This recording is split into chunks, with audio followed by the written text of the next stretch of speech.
Welcome to Hatman Strikes Back Daily Boxing News. Is Moses Itauma getting overconfident? The reason I ask this question is because he's done a couple of interviews this week where he's been talking very disparagingly about Martin Bakole and Filip Hrgovic. And he's also been dismissive of his opponent tomorrow night, former American football player Mike Balogun. He's acting like victory, probably a stoppage victory, is basically a foregone conclusion. Now, it should be a foregone conclusion, but only fans who haven't placed any money on the fight, at least, can afford to think like that. The fighter can't afford to think like that. Boxing, particularly heavyweight boxing, is littered with examples of massive upsets. If Moses Itauma was to lose to Mike Balogun, that wouldn't even come close to being the biggest upset in heavyweight history. Far more shocking things than that have happened in the past. Yes, Itauma should win, and he should win comfortably. Balogun's an old man and he's no great shakes. He got knocked out by Murat Gassiev a couple of years ago in the second round. But Moses Itauma needs to keep his feet on the ground. And that's easier said than done when you're surrounded by as much hype as he is. And look, just to be clear,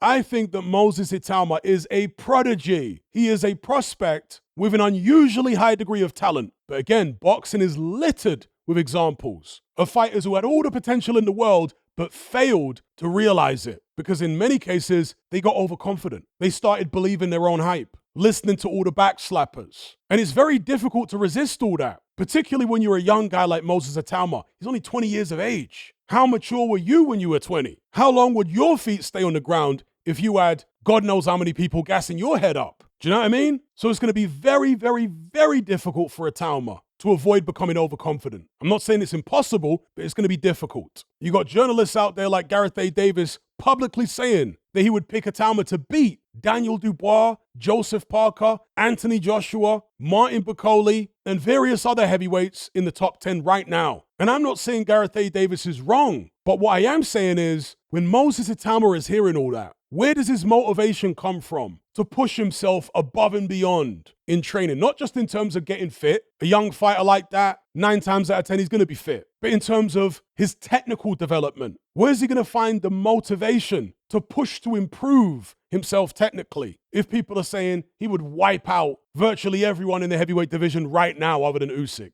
This might sound a little weird, but Itauma probably needs somebody in his team, and he might have it. I don't know. But he may need somebody in his team who tries to put some fear in him. And a young fighter who's in his ego might not necessarily respond very well to somebody like that in his team. You might start giving him the side eye thinking, hang on, why am I paying this guy when he's talking negative to me all the time about how dangerous this guy is and how dangerous that guy is and how this guy could clean me out if I'm not careful. It's very easy for a young guy like that, unbeaten, talented, to start only accepting praise from the people in his inner circle. Do you know what I mean?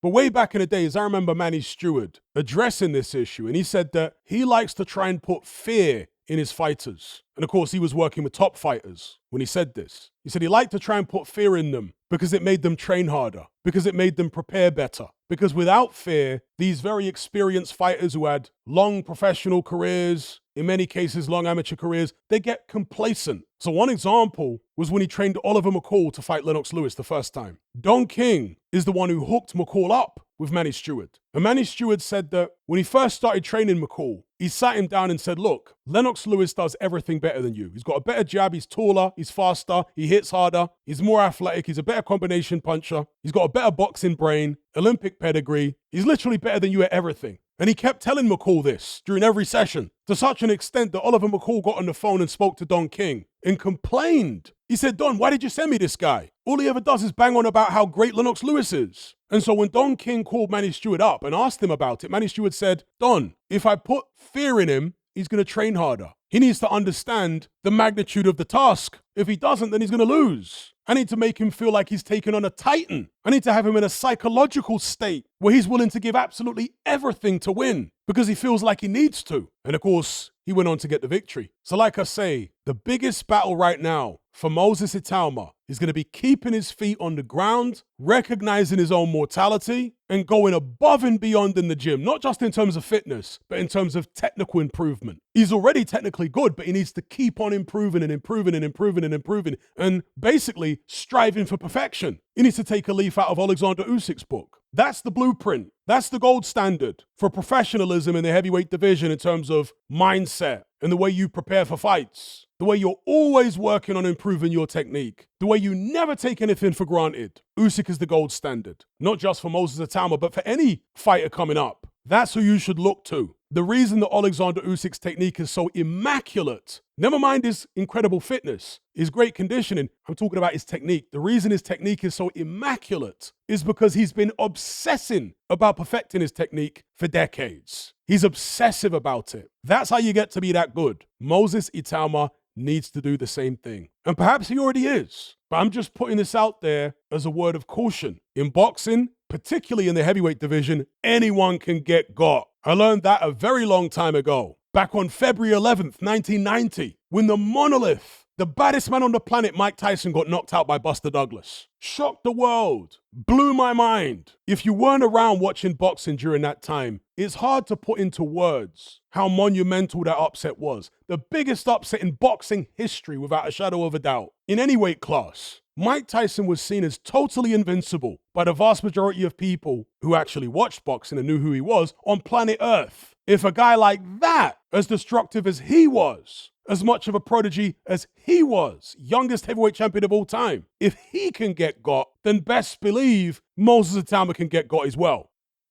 And so as great as it is to have confidence, confidence is absolutely essential. I love Moses Itauma's confidence, but you can't allow yourself to get overconfident. You can't allow yourself to start believing that your development is further along than it actually is. So again, Itauma's got all the potential in the world. I've been saying it from the start, but he needs to keep his feet on the ground and understand how perilous heavyweight boxing is. Yeah, he's done plenty in the gym, but he's yet to fight anybody with a pulse under the bright lights with the little gloves on in a professional ring. Yeah, he beat some good guys in the amateurs as a junior, but as a pro against the big boys, he hasn't done anything yet. So yeah, just a little word of caution. Let me know what you guys think in the comment section below. Don't forget to like and share this video and subscribe if you haven't done so already. And before I go, make sure you check out my latest content on Patreon. This week on the boxing tier, I uploaded the full Dave Allen versus Johnny Fisher rematch fight footage with my commentary over it. So you can watch the fight blow by blow with me calling the shots rather than Adam Smith and relive the down goes Johnny moment till your heart's content. Also on the boxing tier, I uploaded the infamous Kell Brook voice note. It's some guy from Kell Brook's inner circle in a WhatsApp chat group spilling the beans about Kell Brook's alternative lifestyle, giving backstory to a car crash that Kell Brook was involved in back in the days, and the weird events that led up to it. And also, the time when he got shanked in Spain. He explains the backstory behind that. That voice note was never meant to get out, but it did. It was sent to me probably 7 years ago or so by somebody from Sheffield, and it was doing the rounds online for a while, but it's since apparently been scrubbed from everywhere on the internet except for my Patreon page on the boxing tier, the Boxing Brotherhood. And on my topical tier, this week I've uploaded part 2 of The Mechanics of Faith, where I delve into why some people follow religion and why it actually helps them, and why other people don't follow religion, and in some cases, for the best. And in part 2 specifically, I explain why so many black men in the diaspora have turned their backs on the church and turned their backs on Christianity altogether. That's this week's topical content. And of course, if you sign up to my Patreon, you get access to my entire back catalog on the tier that you select, going back many, many years, hundreds and hundreds of episodes. And of course, last week on the topical tier, the Brotherhood of Reason, I uploaded an episode which was an instant hit, decoding the new movie Sinners. It went down fantastically well. In fact, you can listen to a free 10-minute sample of that decoding. Just click the link in the description box below. Anyway, I'll leave it there. I'll catch you on the next one. I'm out.